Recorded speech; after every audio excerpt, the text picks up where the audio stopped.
Live 24/7. This is AGT Live 24/7.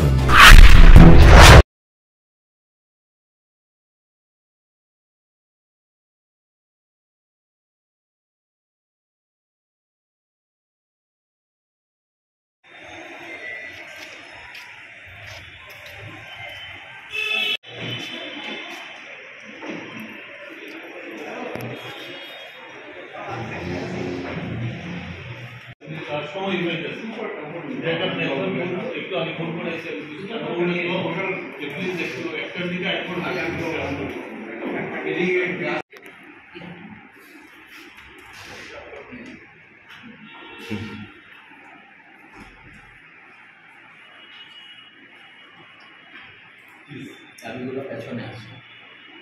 মূল কথা যেটা যে দুর্গাবাড়ি এমন একটা চা বাগান, এটা সারা ভারতবর্ষের এটা শুনুন, এটা সারা দেশের মধ্যে দুর্গাবাড়ি চা বাগান ত্রিপুরা শুধু না, সারা ভারতবর্ষের মধ্যে শ্রমিকদের দ্বারা পরিচালিত এই বাগান একটা এমন দৃষ্টান্ত স্থাপন করেছিল যে সারা ভারতবর্ষ শুধু না, পৃথিবীর বিভিন্ন দেশের মানুষ এসে এই ছোট জায়গার মধ্যে বাগানে কিভাবে এই উৎপাদনের ক্ষেত্রে তারা দৃষ্টান্ত স্থাপন করেছিলেন।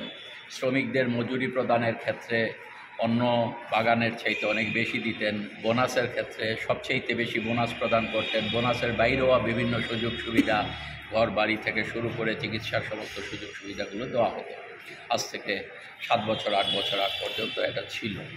কিন্তু এখন দুর্গাবাড়িতে যে পরিচালন ব্যবস্থা চলছে, তাতে গিয়ে এই দুর্গাবাড়ির যা কিছু সম্পদ আছে সবটাই লুট হয়ে যাচ্ছে এই সময়টাতে, গত 7 বছরে।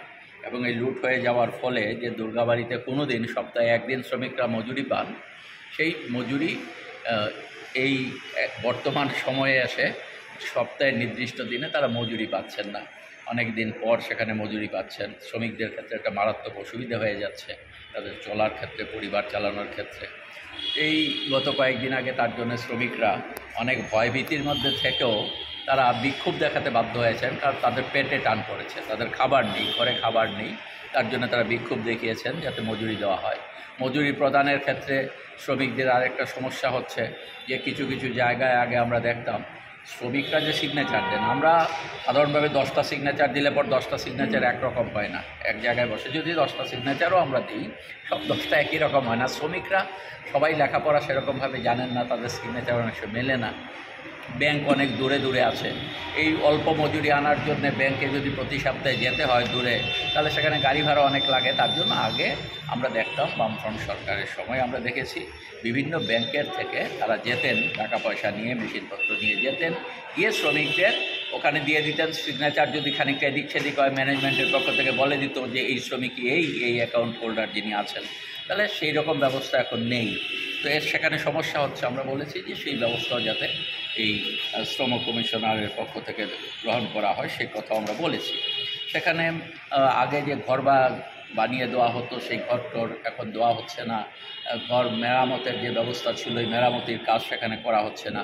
গ্র্যাচুইটি, প্রভিডেন্ট ফান্ড, যেটা রিটায়ারমেন্টে গেলে পর একটা নির্দিষ্ট সময়ের পর যারা রিটায়ারমেন্টে যান তাদের জন্য যে গ্র্যাচুইটি আগে নিয়মিত পেতেন, প্রভিডেন্ট ফান্ডের টাকাটা ঠিকভাবে জমা হতো, তারা পেতেন, এটা এখন পাচ্ছেন না। এবং কোনো হিসেবপত্র নেই বাগানে এখন, না। সেখানে অনেক ফিক্সড ডিপোজিট ছিল, প্রচুর সম্পদ ছিল বাগানের, এই সমস্ত কিছু লুট হয়ে যাচ্ছে। তার জন্য সুষ্ঠু অডিটের ব্যবস্থা যাতে করা হয়, শ্রম কমিশনার যাতে এই বিষয়ে উদ্যোগ গ্রহণ করেন, এই দাবি আমরা সেখানে করেছি। এবং বাগানে যে সেখানে শিক্ষিত ছেলেমেয়েরা, আগে কি হতো, এই দুর্গাবাড়ি চা বাগানে শিক্ষিত ছেলেমেয়েরা যারা ছিল, লেখাপড়া শিখে আসতো, তাদেরকে এই বাগানের মধ্যেই কাজে দেওয়া হতো। এখন বাইরে থেকে এনে দেওয়া হচ্ছে, বাগানের ছেলেমেয়েরা শিক্ষিত আছে সেখান থেকে দেওয়া হচ্ছে না। তাহলে আমরা সেই দাবিটাও রেখেছি। এবং সমবায় আইন অনুযায়ী এখানে এখন কোনো নির্বাচিত বোর্ড নেই, এখানে যাতে নির্বাচিত বোর্ড আর নির্বাচনের মধ্য দিয়ে গঠন করা, এই দাবি আমরা রেখেছি। এবং আমরা কমিশনারকে, এডিশনাল লেবার কমিশনারকে আমরা এটা বলেছি যে আপনি এই ঘটনা সম্পর্কে শ্রমিকদের জ্বালা যন্ত্রণা মেটাবার জন্যে ইতিবাচক ভূমিকা অতি সত্বর গ্রহণ, এই দাবি আমরা